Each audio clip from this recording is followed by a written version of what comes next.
So thank you all again for joining us here today. And we're going to go ahead and get started with our panel shortly. Unfortunately, Bobi Wine and Nubian Li are running a bit late. And so we're going to continue with our panel with a couple additional folks who will be joining us today. So first, I am pleased to recognize Dr. Lina Zedriga-Waru, who is Deputy... Please come join us on the panel. She is Deputy President of the National Unity Platform Party, Secretary of the Ugandan National Committee for the Prevention and Punishment of Genocide, and Director of Women, Peace and Security for Regional Associates for Community Initiatives. She's a specialist in the prevention of violence against women, participation by women in peace building, and protection of women's rights. She holds a PhD in Transitional Justice, a Master of Arts in Peace and Conflict Studies, and a postgraduate diploma in Gender and Public Policy from Harvard University. Next, I'm pleased to invite to the stage Kenneth Roth. Kenneth Roth, thank you.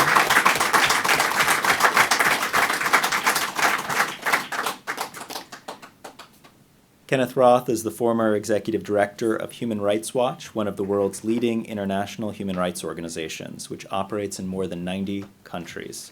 Prior to joining Human Rights Watch in 1987, Ken served as a federal prosecutor in New York and for the Iran-Contra investigation in Washington, D.C. A graduate of Yale Law School and Brown University, Ken has conducted numerous human rights investigations and missions around the world. He has written extensively on a range of human rights abuses, devoting special attention to issues of international justice, counterterrorism, the policies of major foreign powers, and the work of the United Nations. Last but not least, I am pleased to invite to the stage Dr. Helen Epstein. Thank you.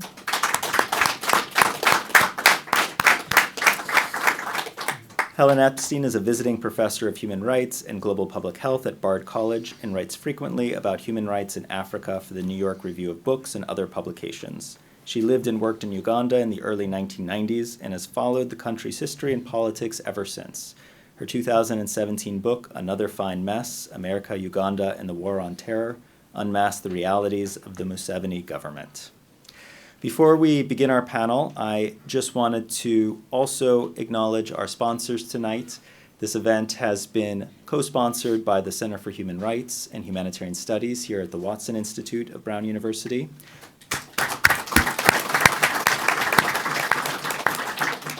By the Africa Initiative here at the Watson Institute. By the Department of Africana Studies and the Wright Theater. And finally, by the Watson and Brown Arts Institute John F. Kennedy Jr. Initiative for Documentary, Film, and Social Progress.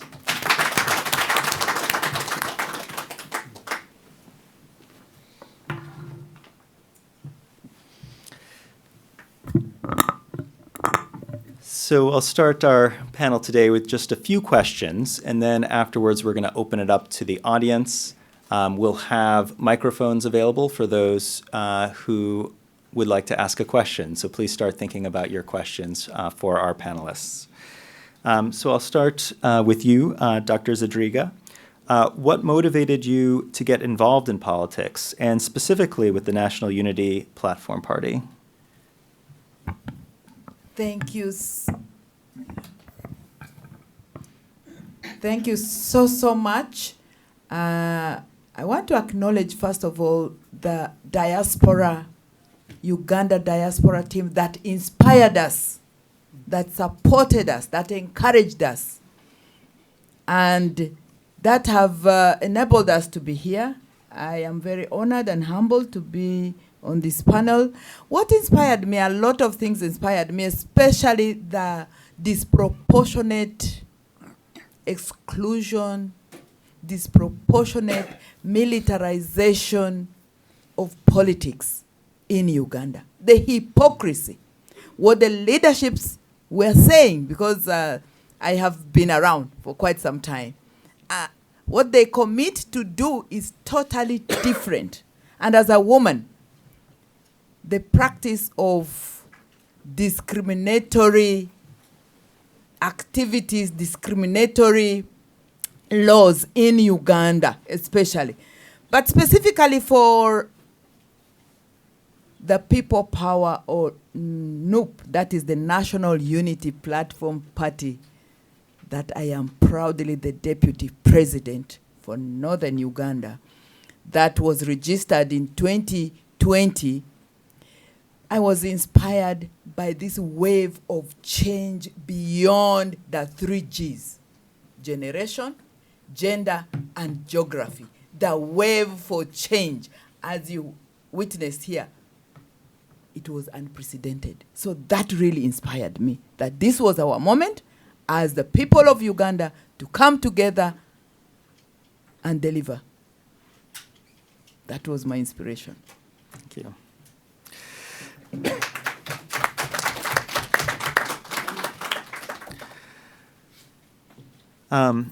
For Ken Roth and Helen Epstein, I'm curious to what, given that both of you have a long record of studying dictatorships around the world, to what extent do the experiences recounted in the documentary mirror those you have seen in other authoritarian governments in Africa and elsewhere in the world? And what lesson does Uganda hold for those seeking to expand human rights in countries worldwide?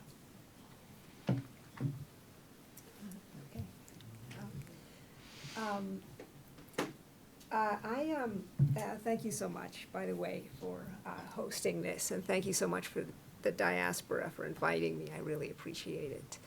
And my heart is with you, I think, as so many people's are.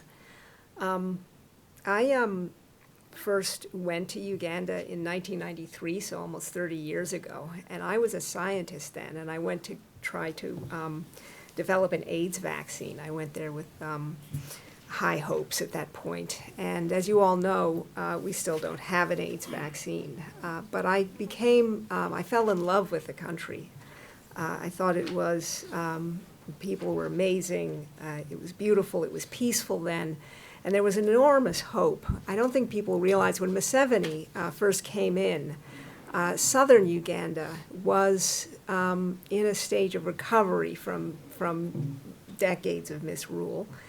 And it really did seem, my other sort of expatriate friends and I would, stay up all night like college students planning the future of Africa and so on, like little philosophers. But what we didn't know at that time is that war was raging in northern and eastern Uganda, as Lena, I'm sure, well knows.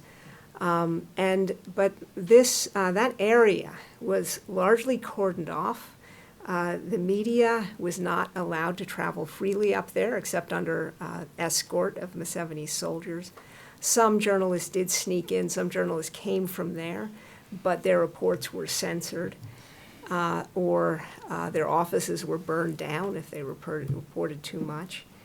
And so many people were in the dark as to what was happening there until very recently, when more of these the stories have come to light. But a lot of what you saw in those videos was going on up there, only more so and only worse. Museveni's soldiers were committing terrible atrocities, which sparked the rise of rebel groups like Joseph Kony's LRA, which in turn committed even worse, in some respects, atrocities against the people that Kony thought were supporting the government. And that war raged in the east and north for 27 years. Without people really knowing what was going on. And during this time, I continued to work on public health projects in Uganda, and gradually this story kind of dawned on me. And at the same time, I came to recognize that our government was spending hundreds of millions, even up to $1 billion now, of dollars each year in the country, much of which goes to very good things, such as health projects and so on. But there was also a lot of money going into the World Bank, into the military, and so on, which would find its way into Museveni's coffers and support the kind of activities that you saw in this video. And it upset me terribly, because by that time I had become very attached to Uganda and many of its people. And so I have tried to write about it and talk about it as much as I can since then. So.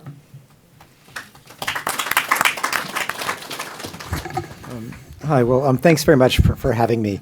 I thought I would kind of start with 2 points. One, I was most recently in Uganda in June, and I actually met with Museveni. And it struck me how different the circumstances were from the circumstances of Bobby in the film. And I thought I would just sort of describe that, because in the film, Bobby's always surrounded, there's incredible enthusiasm, there clearly is, enormous popular support for him and for the cause that he represents of trying to have a free and democratic Uganda. And, to see Museveni, first of all, I had to fly out to southwestern Uganda. He was staying at Janet's farm, so estate. And so it was kind of, it was quite remote. And he, was very isolated. The only other visitors, I was there with a group of my colleagues from Human Rights Watch. The only other visitors were, a group of his political supporters, maybe 20 of them, all dressed in yellow. And they, sat through what seemed to me an incredibly long and boring set of speeches and kind of Q&A. But, no excitement, no energy, no vibrancy, nothing like what you saw in the film.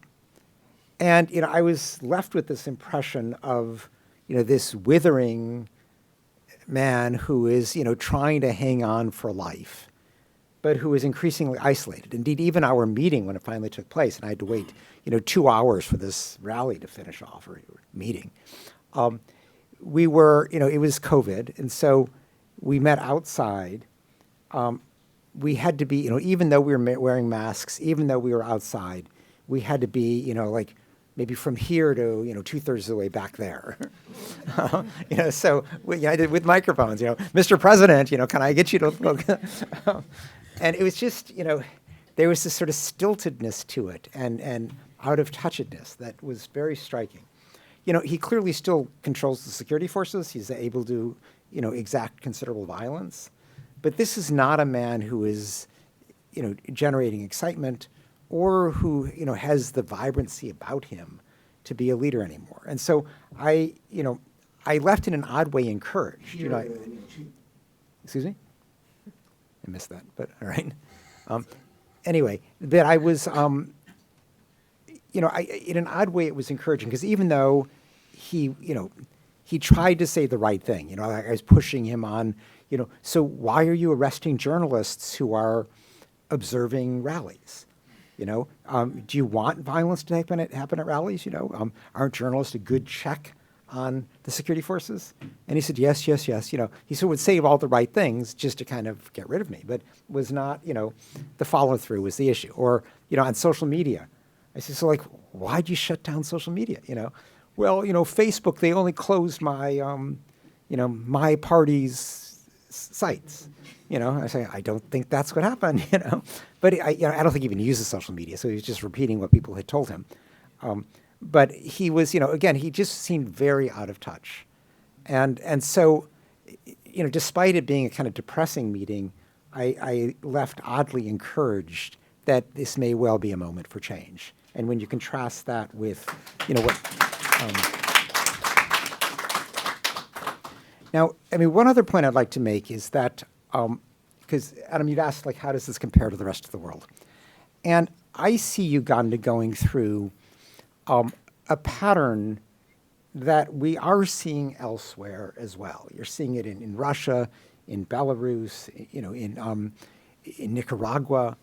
It used to be, even as recently as 2-3 years ago, that autocrats like Museveni would have what was called a managed election. And that is to say, there would be an election, but they would tilt the playing field enough. They would, suppress a few media outlets, handicap to some extent the political opposition, arrest a few people, just enough to make sure that the opposition didn't win, but then they'd have an election. And there wasn't necessarily massive fraud. They would count out the votes. They were pretty confident that they would win. So it was just a matter of tilting the playing field enough to guarantee victory. It's clear that Museveni no longer trusts even a managed election. And in this, he really parallels people like Ortega in Nicaragua, or Lukashenko in Belarus, or even I think Putin to some extent in Russia. And that is that they don't have confidence that they would even win on a tilted playing field. So instead what they're doing is they're creating zombie elections. So they shoot the other side's supporters. They lock up the candidate or put the candidate under house arrest. They shut down political parties. They close social media. They impede journalists. They make it impossible to have any kind of genuine political competition. There's no debate. There's no opportunity to rally and to protest and to do the things that are, what you do in a campaign. And so, what's left is this electoral charade. We know what the result is. They just, they could have announced the result without having it, but they go through the charade. But the charade has zero legitimacy. With a managed election, they could still pretend, I had an election. I'm the elected president of Uganda. Museveni can't say that today. He won the zombie election that he set up, with the results preordained. And so that means he got no legitimacy from that charade. And that, again, the crackdown, the heightened violence, the greater repression, these are all signs of weakness. These are a man who doesn't trust the people of Uganda, even under sort of tilted circumstances, to choose him. He's just going to force his way into his next term. And that is not a good long-term solution. That is not a route to legitimacy. That is a desperate clinging to power when everything else has failed. And so again, I see the silver lining in the adversity. I see that, Museveni has run out of tricks. He's still in power. He's still got the guns, but that is not a way to maintain power. Even dictators need, the acquiescence of their people. And Museveni has lost that. So I come out of this, this time of sadness, of despair. I come out of it still recognizing that these seem to be the end days for the Museveni dictatorship. And Bobi Wine seems to be the future.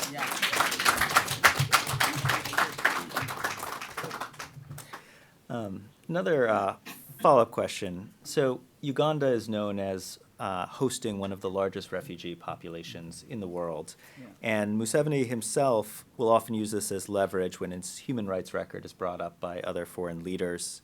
And we've seen this with other authoritarian leaders as well. You can look at Turkey and elsewhere, who use their humanitarian support for refugees, which the world community needs, as a shield for their own poor human rights record.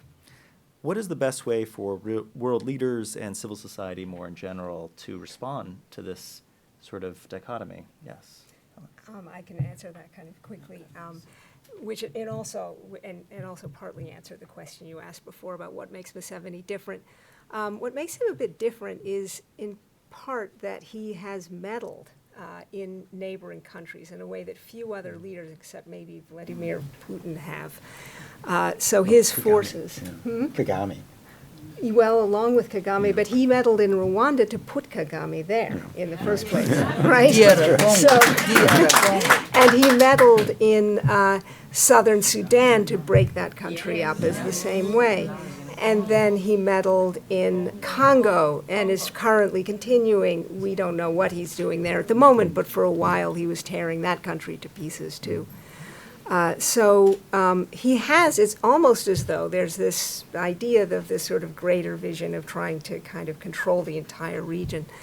And it's very, very scary. And most of the refugees inside Uganda actually come from those wars, right? So he is the... we call it it's as though the United Nations and the Western world have hired a goat to be the gardener, right? That's a Central European expression. Right? And to take care of these refugees who should be home where they belong and where they want to be and where we'd all like them to be. So meanwhile, he's ravaging Uganda too, which is creating more and more refugees, some of Yeah. whom are here, Yeah. all over the world. So that's what I would say. I think I would like to agree and add.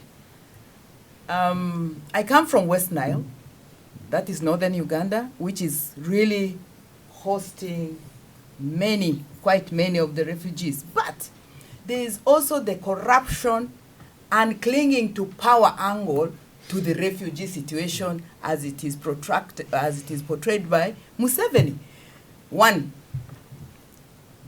exonerating the numbers. He puts abnormal numbers because there is the office of the Prime Minister that manages these refugees, that manages the numbers, that manages the real refugees. There's a validation report that was done by FIDA Uganda, where many of the refugees in West Nile are actually not from South Sudan. They're actually not from DR Congo. But the population are used, a number of the people in the population, during the validation it was actually very embarrassing because many of the people could not speak the languages from South Sudan. So yes, it's about the money. It's about the money the world is giving, the Western world is giving to him in the name of refugees, when actually he is causing the refugee escalation from DR Congo, from South Sudan, from Rwanda, from Burundi, from Somalia, and then Skyping the numbers. It's about what Professor, you rightfully said, one of the methods of clinging to power, looking at, making the West world, making the US look at him as this expert, as this very good boy who is keeping the refugees. Yeah. Yes. And I want to also agree with you that he has run out of options. He totally has. Because when I was abducted by men, military men, on a campaign trail, and imprisoned with men, yes, for 2 days, given a basin to answer to the call of nature, in the full eye of those 30+ men, it was to dehumanize, to shut down. And I would like to congratulate the team that put these clips together. Bobi Wine Awakens. Awaken, because we were slumbering in our sleep. We were so scared. But now, lo and behold, to Museveni's nightmare, every Ugandan has now come out and resolved at all costs that this nightmare must end. Even the militarization, we have demystified it. You saw the arrests are done by the military. We are documenting every step. Indeed, it's true. He's too tired right now. He doesn't even trust his own shadow. And that's where we need to come. Yes. And that's why we need to come together. We need to continue to push. And we need to organize by choice.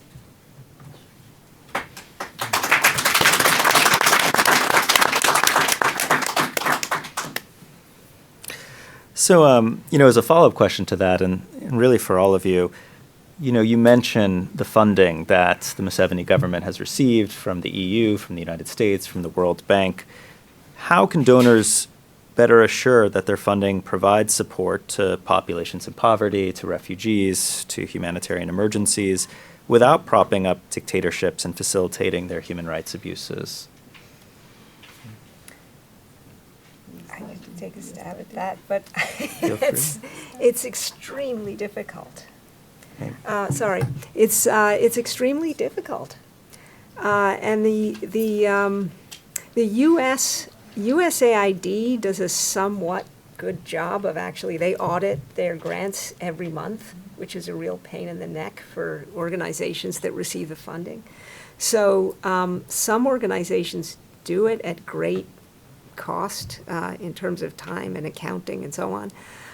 But for the most part, other U.S. funding goes via the World Bank and the IMF quite a bit, hundreds of millions of dollars every year.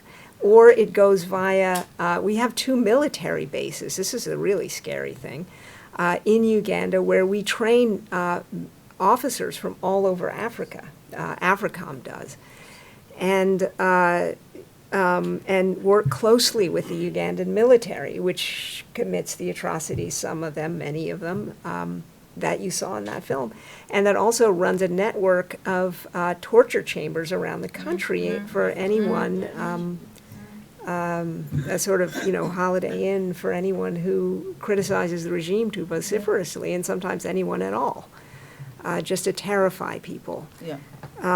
So that's,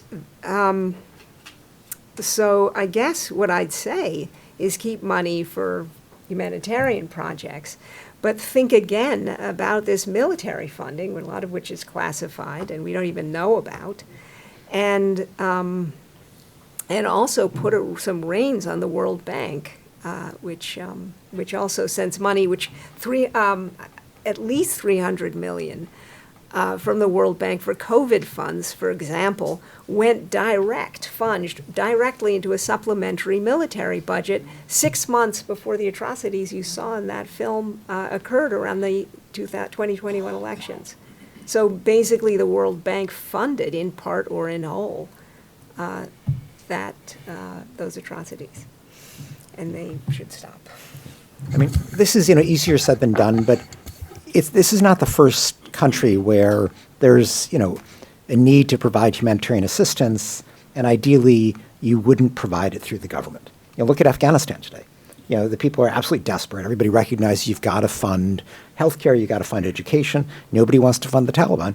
They're figuring it out. It's so if the will is there, you can do that. The problem is that Museveni is not seen like the Taliban. Museveni is seen as a U.S. ally. Going through the World Bank doesn't help because the World Bank, is particularly deferential to governments. And so, I mean, the kind of auditing that that Helen describes is not a World Bank specialty. It's enough for them to even have a kind of a serious discussion before they throw money at the government.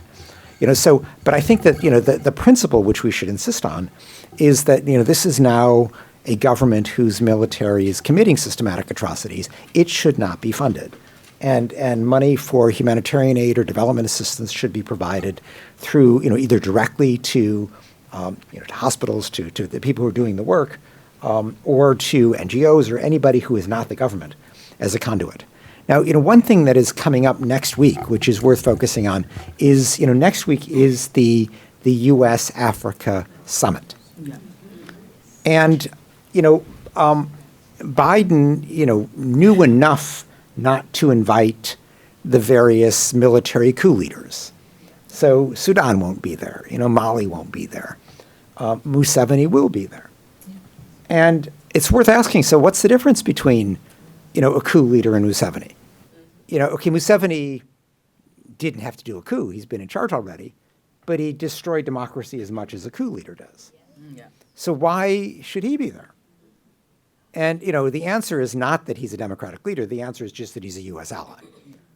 And which is why, I think we have to find ways of raising the cost of that alliance. The U.S. these days tends to look at Africa as, another Cold War playing field. So, are you with China, are you with Russia, or are you with the United States? And Museveni knows how to play that game. So, but that shouldn't be enough. The point of U.S. relations with Africa should not be who's going to compete with Beijing or Moscow. It should be about who's going to do what's good for the African people, which is not supporting dictatorships. So I think that we need to push that, and the absurdity that Museveni is showing up at this summit next week gives us a real opportunity to spotlight something that shouldn't be happening in the first place. Yeah. The U.S. State Department, after the 2021 elections, stated very clearly and posted it on their website that the elections were neither free nor fair. Yes. Then they are now obliged to qualify that commitment, that conclusion that indeed the person in the presidency of Uganda is a fraudster. This is somebody who robbed us, the Ugandans, of our voice, of our identity, of our dignity by stealing in broad daylight these elections. Why go ahead and fund him? Why go ahead and find, are you not an accomplice? Are you not an accomplice? So, for me, the US must conclude conclusively and logically not recognize this fraudster in the seat of our president, elected president, that we should not dilly-dally around it. One. Yes. Two, the funding. It's not only about the auditing. Your funding has actually committed these murders because, yes, absolutely. Absolutely. So, why wouldn't you stop for the time being and self-examine, why are we continuing to rob Ugandans of their lives, of their people? Because the abductions are still going on in broad daylight. My two sons were brutalized by military men simply because, one, I refused to be bribed, to be bought off, like the current Minister of Constitutional Affairs was bought off, okay, from opposition. When I refused to be bought off, what happened? I was arrested because they had offered for me 5 billion Uganda shillings. By the way, it is still going on. Right now, they are offering in millions of dollars. Yes, these are things. So, what is it you are buying from Lina when the health institutions, the education system is totally run down? Women are going to death chambers not to deliver, not to give life, but to die. Okay? So, this is a conversation. It's not about the money. It's about blatantly, conclusively stating and not recognizing this robber who is using. Because now he doesn't have a social contract with us. There's no social contract with the citizens. So what do? Kill them at length. Kill them because you are not accountable. So we are committing the US government and the Western world to live up to their commitment to the responsibility to protect 1994 and beyond. Never again. But now you're even funding the again and again and again. We say, please, can that stop? Lena, let me just add. Let me add something to your good points, because the way to get the U.S. to stop funding Museveni, Yes. it's not enough just to say this guy stole the election, this guy's a dictator, because sadly half the recipients of U.S. aid fall into that category, and so what you need to show is that the U.S. money is underwriting violence against the people of Uganda. And there, the law, the policy is clear that that's not supposed to be happening. Now, clearly, that happens in various places as well. But I think what you've begun to do, which is really to carefully document the disappearances, the torture, the murders, that's the route. Because if we can show that U.S. funds are actually underwriting that effort, that is something that the Congress and the State Department can be forced to pay attention to. Yeah.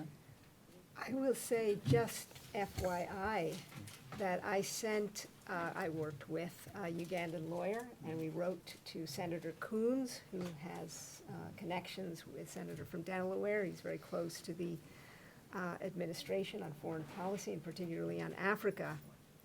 And we wrote to him about this, what happened with the World Bank funds for COVID, and he never replied. Surprise, surprise. And then shortly after that, once everything looked like everything was sort of smoldering and there was smoke and ruin everywhere and unfortunately some dead bodies. Museveni swore himself into office, and another tranche of IMF money went direct to his coffers and disappeared again. So it's not as though people haven't tried to raise this. In fact, some of us have been trying to do it for the past 15 years. So to no avail whatsoever. So it's very difficult. So just one more question, and then I'd like to open it up to questions from the audience. So do we have microphones? Great, perfect. So just raise your hand and we will get you a microphone. So my last question, it talked a bit in the film about social media and how it was shut down in advance of the election, which tells me that it must be a very important tool for organizing an opposition to a dictatorship. To what extent has social media become really important for your party and for the pro-democracy movement and human rights movement in Uganda? And how have you seen it being used or abused in other countries as well around the world for Helen and Ken? Yes, thank you very much. Social media, from the time our president, His Excellency Robert Chagulanyi Sentamu announced that he was going to run for the presidency. This is a young generation. Their tool for communication, for campaigns, is right here. The militarized spaces and the use of rule by law in terms of the COVID response, militarized COVID response, was only targeting us, the opposition, especially the National Unity Platform. We were not allowed anywhere in the main media, whether it is TV or radio stations, many radio stations would just first take our money and say, no, the military have taken us over, so we are not going to host you. So we resorted. I even had to learn how to use. So social media is so critical and very central and very effective. Very effective. Because of the different audiences who would be able to reach within a very short time. So what happened? Museveni comes and totally shuts off social media. First, he raised the tax. He wanted to make it so unaffordable for any Ugandan. There was a social media tax that we challenged. The case is even still in court. And it actually sparked a number of the killings, including the first killing of Rita. Rita was one of those accused, and she was coming to court that day, that unfortunate day. And then, because she was wearing her beret, she was knocked by a police vehicle. This driver even reversed and killed her.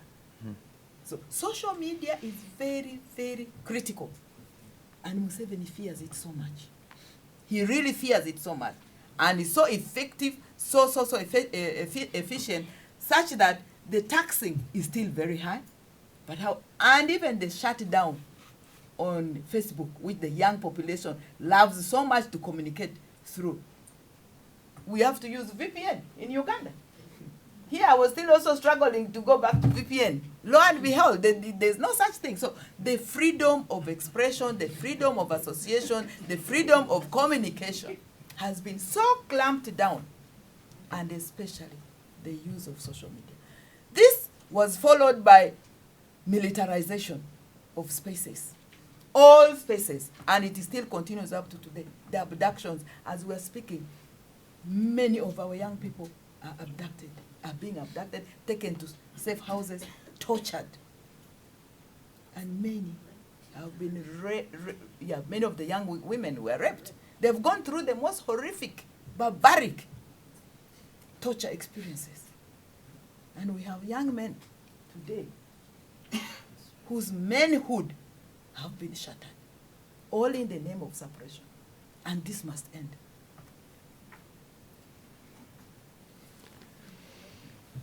Well, I mean, social media is obviously incredibly important, and it's, first of all, it's a way for everybody to communicate even when traditional media may be censored or may have difficulty with the message. You can always just communicate directly on social media. Now, that's double-edged because it also means that, autocratic governments who may want to put out lies or deception, and the traditional media wouldn't believe them, they wouldn't repeat it, but they just put it on social media too. And then they use their own trolls and bots to spread it. So it is double-edged there. But I see social media, overall as a huge advance for democratization. And it allows us to, to find out about abuses and to spread word of them when otherwise they might have been hidden. And, I suppose most importantly, it allows us to talk to each other. Yeah. It's a way of allowing everybody to understand, what their position is. Yeah. On an issue, on a candidate. It notifies us when there's a rally. It's a great way of communicating. So, I'm a big fan. I'm kind of somewhat addicted to Twitter, and I use it, all the time. And I have many people in Uganda who follow me. I've always been impressed by that. That, it particularly, at the height of the campaign, I would be getting, hundreds and hundreds of retweets about everything I'd post in Uganda because there's just this thirst for. I don't think I was telling the people of Uganda anything new. But there was this sort of desire for the solidarity and the sense that this is something that we're all in together, that people really wanted. Great. Yeah. Just, I don't know whether, Ken might know, whether any other country has actually shut down the entire internet during an election because they were so afraid of social media. So I think there's something a bit special about Uganda in that regard.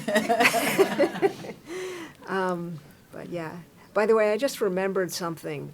The letter that was written to Senator Coons actually came from the New York City Bar Association, which he ignored.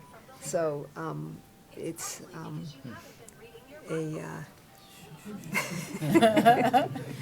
anyway, this is a real good reminder. Thanks. Anyway, yeah, so. Just some small addition that I left out. I apologize for that. Through social media, the You Vote app, we were able to use it effectively as Noop, the result of which is an evidence of the rigging of the elections in Uganda. Compiled here by Dr. Nick Shondawood, whose wife is here present with us. Yes. Because we're able to upload this and the entire team, the team of engineers, including Evelyn, who is here present, and many of you, through social media, we have this incredible evidence, and also through the use of all these apps, we were able to, now we have an app developed by the same team, led by Nico, where we have been recording and reporting all these disappearances and killings. Yeah. Thank you. I thought I should add that. Well, let's open it now to the audience. Please raise your hand for questions. I think we have one in the back here, and Anne will bring along. Oh. Thank you. My name is Evelyn, and I'm from Minnesota. My question is directed to Ken. Ugandans in the diaspora are taking measures to highlight the plight of human rights violation. And evidently, we've come together and put this event together. Thank you to Brown University for sponsoring this. So what more would you recommend that we need to do as the Ugandans in the diaspora to continue not only highlighting, but to use human rights violations as a weapon to make sure that we push the dictator to make sure he's held accountable? What would you recommend that we should do more? Thank you. Yeah, I mean, that's not an easy question because, I mean, it is an uphill battle. You know, I mean, Museveni is seen as a U.S. ally. You know, nobody wants to rock that boat. That's the difficulty that we have right now. I do think that there is an education process that would be useful in that, most people don't understand how bad he is. And I would target, you're in Minnesota, target your representative in Congress, try to, go to them with specific things like, why is this, U.S. military aid still going to the UPDF when it, is, pick something very specific like that. So I wouldn't say, how do we, why are we still supporting Museveni? That's sort of too broad, but, focus on particular things, or, why are we still allowing him to siphon off COVID assistance? I'd have to look at this more closely to find out what the best, particular issue is. But then I think you do want to try to educate. You're all from someplace in the United States. You have representatives, so that's an opportunity. And, you also can write to journalists and say, whoever it is who's covering Uganda, why are you not focusing on this? And that's, journalists are actually you can even just tag them on Twitter. It's not that hard to do. You don't even have to write a letter, but you can just sort of figure out who it is and just start tagging them and as atrocities come up. And journalists do look to that as a source of leads. And if there seems to be a drumbeat, they're more likely to then try to, investigate it more and to write about it. But I think that, those are things that you all can do, and I don't pretend that it's easy, but it's definitely useful to do because, as people hear more and more, and as the diaspora seems to be, chiming up and there seems to be something going on, people will then be more inclined to look. Thank you. I think we had another question there. Yeah, right.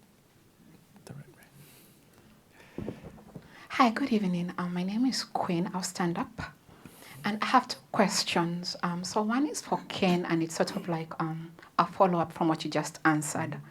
I'm really interested in knowing what actually the human rights uses these documentaries for.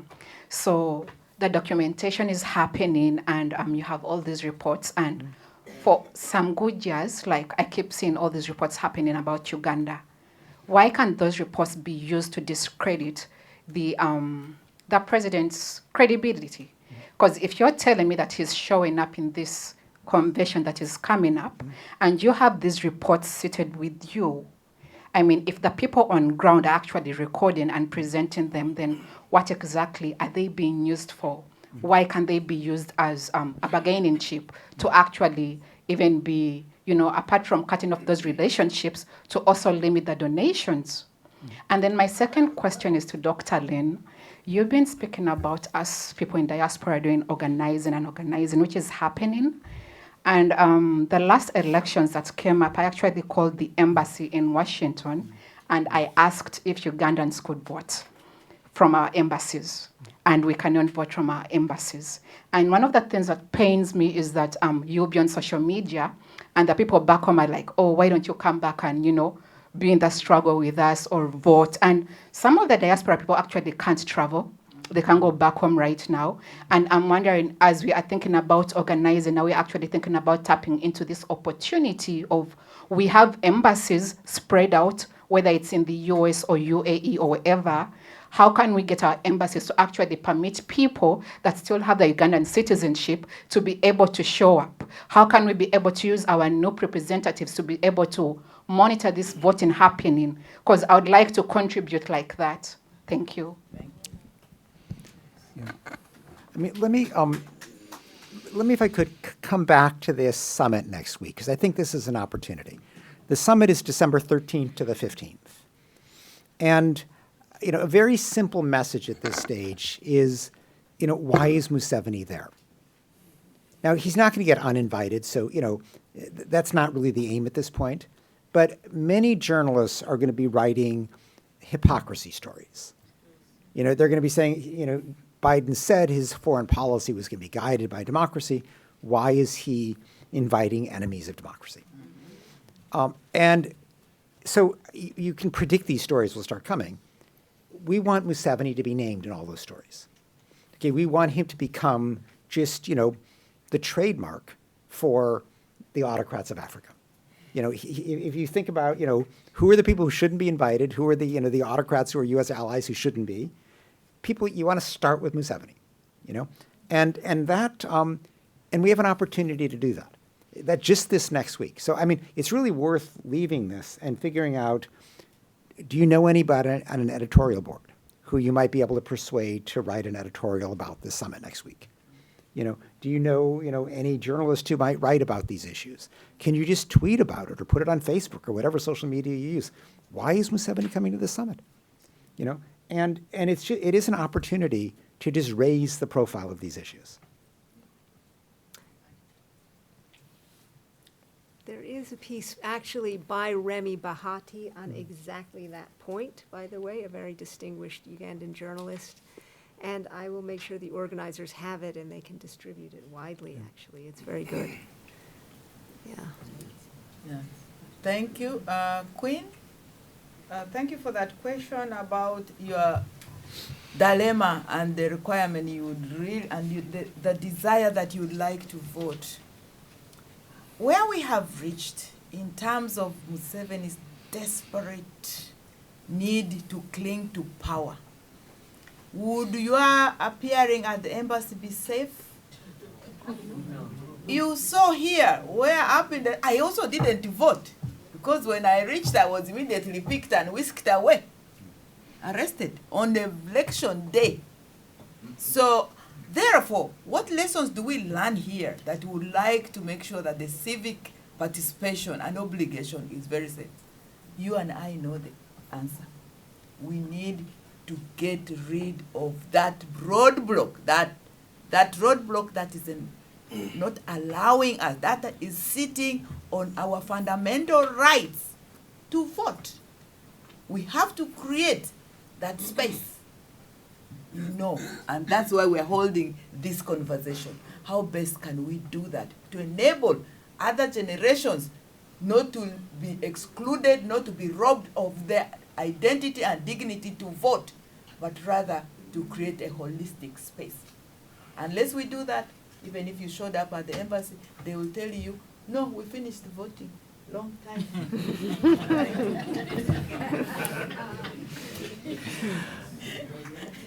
Other questions? Seems to be mostly over here. Okay, let's go back here. Hi, my name is Grace. Maybe I should, no. So a lot has been said about Museveni, and rightly so, because he's created all the mayhem over the last 3 decades plus. But I think the international community should also be worried about another dictator in the making, his son, who is a general in the UPDF, and he's more ruthless, I think, than the father. Yeah. He is, I think, behind all the current wave of abductions, and currently I think they are trying to cook up something like the Uganda democratic movement or something like. So they are trying to remodel the movement, and they are party to appear like it's taking over. It's more moderate, it's more tolerant than his father's. So I'm wondering if the international community is aware, because Museveni is tired, he's old, he's like Roth said, he's maybe be dying in the next probably so many years. But there's another one now coming up, and a younger generation of terrorists, another young generation of oppressors. So what are we going to do? It's like there's no end in sight for Uganda. We're coming from one generation of killers to another. So what are we going to do? How is the international community going to help us? Is the international community even aware that there is another dictator in the making? This is just food for thought for whoever is here. It's like the end is not even over. There's no end in sight for Ugandans. What are we going to do? Thank you. It's just a comment, a simple observation. I think people know about the son, but the son is not the unanimous choice even of the military. So I mean and that's going to provide some opportunities. In other words, the regime, when Museveni dies and nobody lives forever, there's going to be an internal battle, and the lesson, I think we want to send is that the next leader should not be a product of that internal battle. The next leader should be a choice of the Ugandan people. But that kind of division actually makes a democratic choice more possible. Because right now, everybody's kind of clinging on to Museveni because they're worried about Bobi Wine. They don't want a popular movement. They don't want democratic government because they're going to lose all their privileges. But that, once the regime starts dividing, which it will with Museveni's death, that does provide a real opening for democratic advancement. Let's see. I think you're next. Up here in the front. Hi, my name is Alicia and I'm from North Carolina. The question I was asking is about the funding that the U.S. government is giving Uganda, that is main contribution to the mass genocide. Does the U.S. government actually trace that money, know how it's being used, and if it knows, because the U.S. government knows what is taking place, why isn't it confronted Museveni yet? Why is there no action being taken on Museveni right now? Great question. Thank you for asking. And I wish you could go to the White House and ask that question. Yeah. No, but it's also when we talk about the U.S. government, I think we also have to be, we shouldn't just lump it all together. In other words, what's her name, Natalie Brown, the U.S. ambassador. My sense of her, she's a decent person. I think she would like to see a transition. She represents the State Department. The State Department doesn't really make U.S. policy toward Uganda or anyplace else. The Pentagon is much more important. And that's where, this view that the UPDF is a bastion of security and stability and anti-terrorism and, you name it. But that's, what the Pentagon looks to. And it doesn't want to rock the boat. It's comfortable with the UPDF. And that's the problem we have. Yeah, there's a, you'll probably, if you're a student here, are you a student here at Brown? No, you're not. Are you 12? Yes. You are not. You should be. Sign that kid up, I would say. Wow. Anyway,